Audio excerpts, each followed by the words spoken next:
ଆରେ ବୋହୁ ଚା ଜଳଖିଆ ମତେ ମିଳିବ କି ଆର ଜନ୍ମରେ ମିଳିବ? ମା ଇଏ ନିଅ ତମ ଚା ଦେ।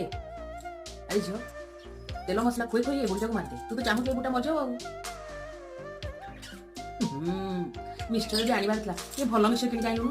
କେମିତିକା ମିକ୍ସଚର ଅଛି ପାଟିକି ଜମା ସ୍ୱାଦିଆ ଲାଗୁନି। ବୋହୁ ବୋହୁ ତୋ ଶାଶୁ ଅଛି କି ନାହିଁ? ଆରେ ତୁ ଆସିଛୁ ଆ ଭିତରୁ ଆ ଏଇଠି ଆବ। ଆରେ କଣ ହେଇଛି ତୋର? ତୋ ମନ ଭାରି ଦୁଃଖ ଜଣା ପଡୁଛି। କିଲୋ କଣ କହିବି ତତେ, ମୋ ପୁଅକୁ ଯୋଉଦିନଠୁ ବାହାଘର କଲିନି ମୋ ବୋହୁ ମତେ ପୁରା ନାକେ ଦମ କରିସାରିଲାଣି। ଶୁଣୁଛୁ କାଳେ ମୋ ବୋହୁ ଭଳିଆ ତୋ ବୋହୁ ବି ତତେ ପୁରା ନାକେ ଦମ କରିକି ରଖି। କଣ କହିଲୁ? ତୋର ସାହସ କେମିତି ହେଲା ମୋ ବୋହୁ ନାଁରେ କହିବା ପାଇଁ? ସେ ମୋ ବୋହୁ ନୁହେଁ ମୋ ଝିଅ। ତୁ ଆଜି କହିଦେଲୁ ଆଉ ଥରେ ଯଦି ତୁ କହିବୁ ମୋଠୁ ଖରାପ କେହି ହେବେନି।